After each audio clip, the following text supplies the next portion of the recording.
Hello, c'est Kevin et bienvenue sur la chaîne de Fire Invest pour ton Crypto Time. Aujourd'hui, on a un gros programme et pas mal d'actualités à décrypter ensemble. On va voir un petit peu les actus macroéconomiques. On va juste parler un petit peu rapidement de Nvidia et de ce qui s'est passé au niveau de ces chiffres. On va faire un petit tour sur X pour voir un petit peu les dernières actus. On va aller voir CoinMarketCap, les cryptos, un petit peu comment elles réagissent avec cette grosse baisse du Bitcoin. Voir aussi le Fear and Greed Index. Et puis on va faire un gros focus sur Bitcoin. On va le regarder en 15 minutes, en daily, en weekly et en monthly. Et on va aussi aller faire un point sur la Bitcoin dominance et Other dominance. Accroche-toi bien, ça va être intense, c'est parti.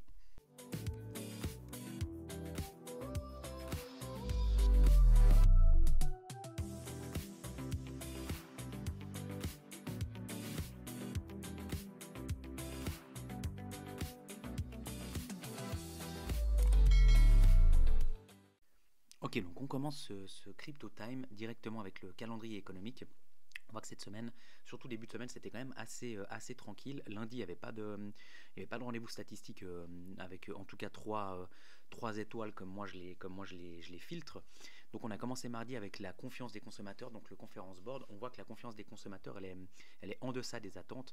Alors ça c'est plutôt, donc on le voit, hein, c'est en rouge, mais c'est plutôt intéressant pour nous parce que forcément quand il y a moins de confiance, il y a moins de dépenses, et quand il y a moins de dépenses,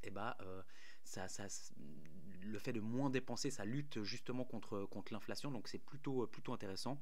Stock de pétrole brut, là par contre on voit que justement il y en a eu beaucoup moins que prévu, donc ça veut quand même dire que l'économie que l'économie US va quand même bien, alors ça on le sait, mais donc voilà, les dernières datas du stock de pétrole brut, c'était plutôt l'inverse, on avait plus de stock que prévu, donc ça avait tendance à tirer les prix vers le bas.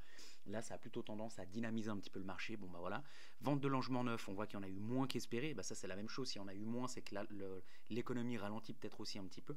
Et puis c'est surtout aujourd'hui et demain où il va y avoir des statistiques très intéressantes et importantes avec le PIB trimestriel du quatrième trimestre de 2024 et surtout demain les PCE Core. Donc ça va être hyper important à suivre. Donc on voit déjà que sur la target 2,8 avant, là elle est déjà à 2,6, donc on voit déjà qu'on part vers le bas. Maintenant il faudrait vraiment pas avoir un 2,7 ou un 2,8, même qu'on voit avec les chiffres sur Trueflation, justement hop, je peux faire le petit lien, on voit sur les chiffres de Trueflation qu'on est à 2,26, donc on est toujours dans quelque chose de contrôlé, même qu'on le sait, même que la Fed elle le sait, parce qu'elle a aussi ce genre d'outils statistiques. Ils n'utilisent pas Trueflation, mais ils utilisent même encore des choses plus pointues que ça. Donc nous on n'est pas en avance sur la Fed, on est juste en avance sur les résultats que la Fed publie, parce que eux ils sont obligés tout le temps prendre les datas, publier les datas d'un mois avant. Et nous, avec Trueflation, typiquement, on a les datas en temps réel, mais fondamentalement, ils ont les mêmes outils que ce qu'utilise Trueflation, voire même avec encore plus de précision. Donc, ils voient que l'inflation descend. On l'a vu. Jérôme Powell, il a déjà parlé, il a déjà dit qu'on se rapprochait de la target des 2%, donc on le sait aussi. Mais il faut quand même que ça sorte dans les datas, parce que c'est là-dessus que les marchés, c'est grâce à ça que les marchés réagissent aussi. Donc, ça serait vraiment bien que ici, demain, on soit à 2,6, voire même 2,5. Là, ça serait vraiment hyper intéressant pour les marchés. Donc on verra entre aujourd'hui et demain. Maintenant, on va quand même faire aussi un petit tour sur CoinMarketCap. On le voit ici, le Fear and Greed Index, on est à 20. Donc là, on est vraiment... on est dans une extrême peur. Si on regarde ici l'extrême peur à 20 comme ça, mais on l'a plus eu depuis... Je sais pas si je peux... Pardon. Je sais pas juste si là, dessus, je peux commencer à remonter un peu. Je crois qu'ici, le graphique... Non, je peux pas. Même, si je mettais un an ou all, ici... Ça revient, mais ça revient quand même à... En fait, on n'a plus été dans l'extrême peur comme ça à 20 depuis avant juillet 2023. Donc on est vraiment sur quelque chose de presque d'historique, surtout dans une période de bull market. Et c'est pour ça qu'il faut rester bien accroché aussi. Maintenant, on va le voir un petit peu sur les graphiques, mais on le voit même ici. Si on regarde Bitcoin sur 7 jours, il perd 11%. Les altcoins, elles prennent le même dump, mais finalement, c'est pas généralement quand Bitcoin perd 2-3%, les altcoins, elles perdent 20-30%. Là, on est sur une corrélation qui est assez. On voit le BNB, il reste ultra solide avec une petite perte de 5%. Eux, ce qu'il faut savoir aussi, c'est que Binance, là, il y a eu énormément de liquidations. Eux, ils font de l'argent sur ces liquidations, bien évidemment, parce que y a des gens qui tradent sur Binance. Et puis, en fait, avec cet argent qu'ils encaissent grâce aux frais, en fait, ils rachètent du BNB. Et c'est pour ça que, typiquement, il y a beaucoup de tokens de plateformes. Moi, j'en ai quasiment pas sur aucune. C'est pas forcément une narrative sur laquelle je suis. Mais pour le coup, elles performent aussi parce que eux, quand il y a des grosses liquidations comme ça, ils font énormément d'argent. Et c'est là aussi où les market makers, des fois, jouent un rôle important pour eux, mais quand même relativement opaque pour nous, parce qu'on ne sait pas à quel point le prix est manipulé aussi par certaines plateformes ou par certains market makers euh, qui sont mandatés par certaines plateformes pour justement avoir ces grosses cascades de liquidité, pour que eux puissent rentrer aussi les fonds des personnes qui tradent, de toi et moi si on fait du trading, et puis c'est de ça qu'ils ont envie aussi. Donc voilà, si on regarde Chainlink, ils perdent que 13% quand Bitcoin en perd 10. Enfin, on n'est pas sur non plus des Toncoin qui résistent bien. Bon, il avait déjà pris assez cher, donc pour le coup, mais il perd 4% quand Bitcoin perd 4 fois plus ou 3 fois plus. Enfin, on est quand même sur un marché qui se stabilise quand même relativement bien. Et on va le voir un petit peu après justement avec les graphiques. Mais j'aimerais juste aussi qu'on fasse un petit tour sur X, donc le X de Fire Invest. Pardon, je vais juste revenir ici en arrière. J'avais cette petite vidéo qui m'a fait bien marrer. Donc, me trying to predict crypto market, ça veut dire moi qui essaye de prédire le marché des cryptos, et on voit que c'est n'importe quoi, c'est fait avec l'intelligence artificielle. C'est un petit peu ça en ce moment. Alors, on essaye quand même de trouver des zones de support, de résistance et tout ça, mais c'est vrai qu'en ce moment, en tout cas, Bitcoin fait un petit peu comme il veut. Donc, cette vidéo, elle m'a fait bien marrer. Après, autrement, on parlait un petit peu des statistiques et tout ça. On l'a vu aussi sur Polymarket, hein. On le voit ici. Alors, ça, c'était du. Je sais plus quand c'était le 25 février, donc c'était il y a 2 jours, mais j'ai regardé tout à l'heure, les datas c'est quasiment les mêmes, mais 0%, enfin il n'y a que 10% de chances qu'il n'y ait pas de baisse des taux cette année pour Polymarket. Il y a bientôt 3 baisses des taux qui passent devant une, ça se joue à 5%, et toujours 2 baisses des taux à 27%, donc on est vraiment sur un marché qui est quand même assez confiant. Quand on se dit qu'en début d'année, on pariait sur 0 baisse des taux, là on est quand même sur quelque chose de différent. On voit aussi ici la CZ qui en 2000, c'était quand le 17 décembre 2020 avait dit que le Bitcoin allait crash des 101 000 aux 85 000. Il avait 5 ans d'avance, mais on est quasiment là-dedans. Et puis là, il redit quelque chose comme ça. Il dit qu'il va crasher du million à 985 000. Donc on ne sait pas quand, on ne sait pas si ça se passera, mais on espère que ça se passera. Ça voudrait dire qu'on a un Bitcoin à 1 million. Donc si on est sur la même deadline qu'il avait à peu près dit, on devrait attendre 5 ans pour avoir ça. Moi, je dis volontiers oui dans 5 ans d'avoir un Bitcoin à 1 million, hein. Donc on voit que je mets régulièrement les stats aussi sur X. Donc d'ailleurs, si tu me suis toujours pas sur X, fais-le, c'est gratuit, et je mets vraiment du contenu régulier tous les jours. Donc là, on voit que la loi sur la réserve stratégique de Bitcoin dans l'Oklahoma, elle a été adoptée par la commission de la Chambre. On a vu aussi ça, hyper important, faites gaffe les gars.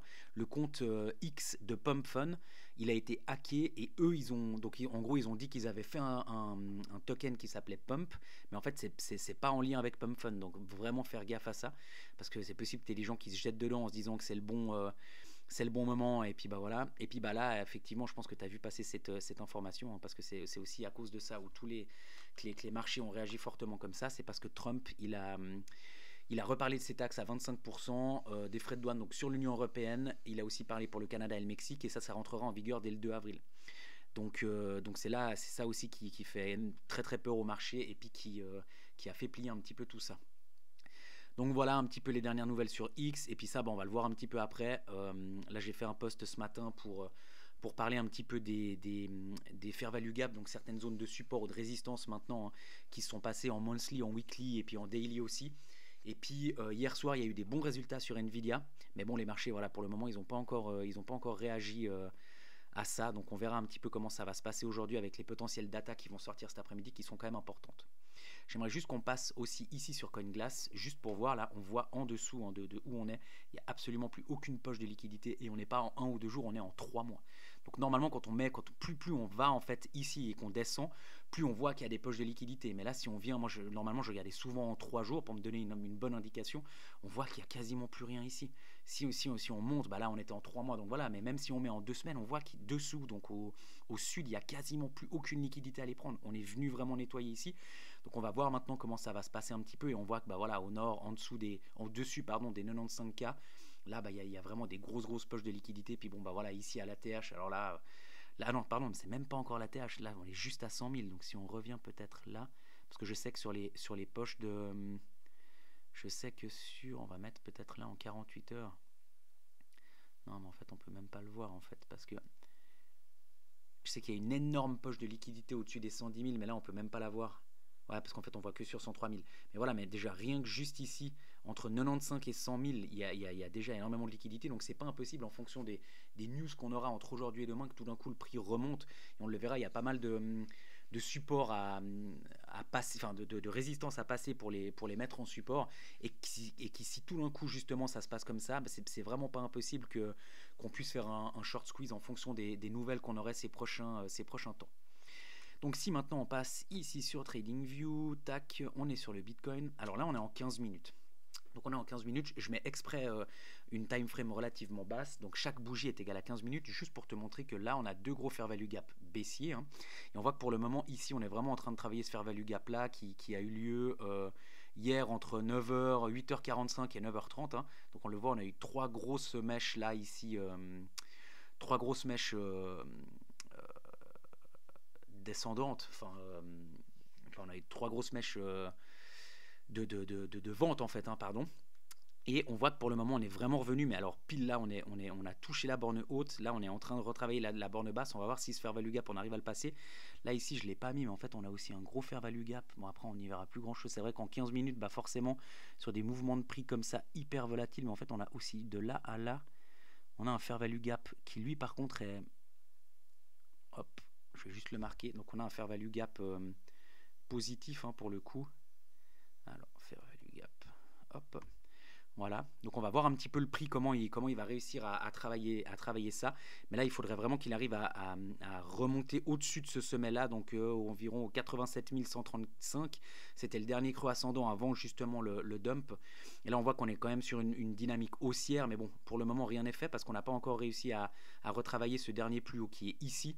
Et puis ensuite, il faudrait aller travailler celui qui est là, et puis ensuite celui qui est là. Donc là, c'est pas impossible que justement, hop, on soit reparti comme ça, que là, on retravaille un petit peu dans le fair value gap, et puis qu'on redescend. Et par contre, si on a ça comme figure, et ben là, ça voudrait dire que ça, c'était le dernier plus haut. Là, on a retenté, mais on a refait encore un plus bas que le dernier plus haut. Et donc là, ça voudrait dire aussi que c'est pas impossible qu'on vienne faire encore un plus bas que ici. Donc on vienne même en dessous des 82 135. Ensuite, si on passe sur le Bitcoin en daily, hop, alors on va juste remettre ça un tout petit peu plus lisiblement, tac, voilà, hop, on voit ici qu'en daily, on est vraiment venu quasiment combler tout ce fair value gap aussi, hein, qu'on avait eu sur la grosse hausse sur l'investiture de Trump.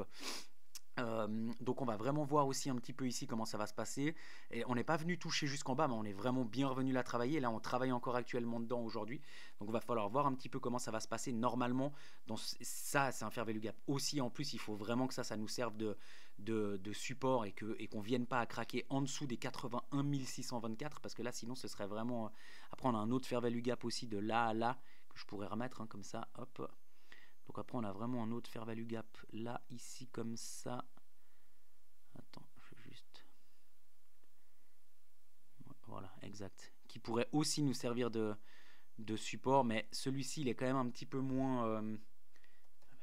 il est quand même un petit peu moins là, on était vraiment dans cette grosse bougie d'impulsion ici qui est vectorielle. Mais donc voilà, on aurait quand même aussi ce fair value gap haussier ici, mais ça serait bien qu'on arrive à maintenir celui-ci et puis d'utiliser celui-ci comme support pour repartir. Si on vient ici en weekly, on voit que là, pareil, en weekly, on l'a quasiment complété. On est quasiment venu toucher le bas de ce gros fair value gap, hein, ici, qu'on avait sur ces trois grosses bougies vectorielles là. Donc c'est pas grave, hein, qu'on soit pas revenu tout en bas. On l'a vraiment déjà bien travaillé. On a même déjà cassé le milieu du fair value gap. Donc on va voir aussi si ici en weekly ça nous sert de support. J'espère vraiment que ce sera le cas. Et puis là, pareil, si on regarde en monthly aussi, à très peu de choses près, on est venu en tout cas jusqu'au milieu, hein, de ce fair value gap, ce qui est très très bon, hein, justement, de venir retravailler les milieux de fair value gap. Ça, c'est nickel. Pardon, hop. Donc là, on le voit, ici aussi, c'était une grosse bougie vectorielle. On voit qu'on a un gros fair value gap et qu'on est revenu travailler en tout cas jusqu'à la moitié. Donc c'est plutôt encourageant. J'espère vraiment que depuis ici, ça va nous servir de point de bottom pour repartir un petit peu à la hausse. Attends, j'aimerais juste faire un petit tour sur la Bitcoin dominance. On va venir juste en daily. Et on voit que malgré tout ce qui se passe, normalement, là, ces derniers temps, c'était quand le prix du Bitcoin chutait. Hop, et ben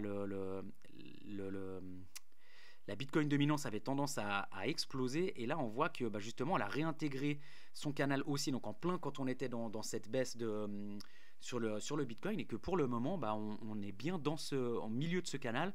On va voir si on arrive encore justement à passer sous ce canal, et comme ça, alors là vraiment, ça voudrait dire que si on est sur le bas du canal, donc on a passé le milieu par le haut, on devrait aller en théorie chercher ce bas de canal, et puis on devrait voir si justement on arrive à le craquer, parce que c'est quand même un canal qui nous sert de de résistance depuis le 4 décembre. Et même déjà ici, de revenir toucher le milieu du canal, ça nous était plus arrivé depuis le 31 janvier.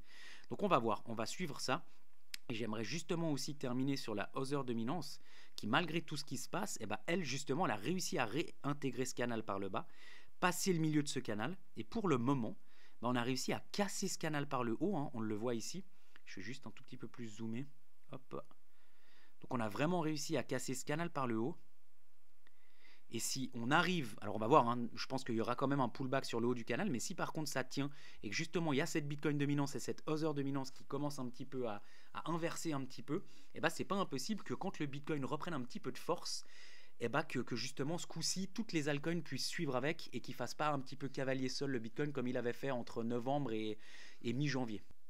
Merci beaucoup d'avoir suivi ce Crypto Time. J'espère que ça t'a plu et que ça t'a apporté de la valeur. Si c'est le cas, abonne-toi, like et commente, ça m'aide énormément à faire grandir cette chaîne et à pouvoir continuer de partager du contenu de qualité. Pour toi, c'est gratuit, mais pour moi, ça vaut de l'or. On se retrouve très bientôt pour un nouveau Crypto Time ou même d'autres vidéos sur la chaîne de Fire Invest. D'ici là, n'oublie pas, agis aujourd'hui pour devenir demain.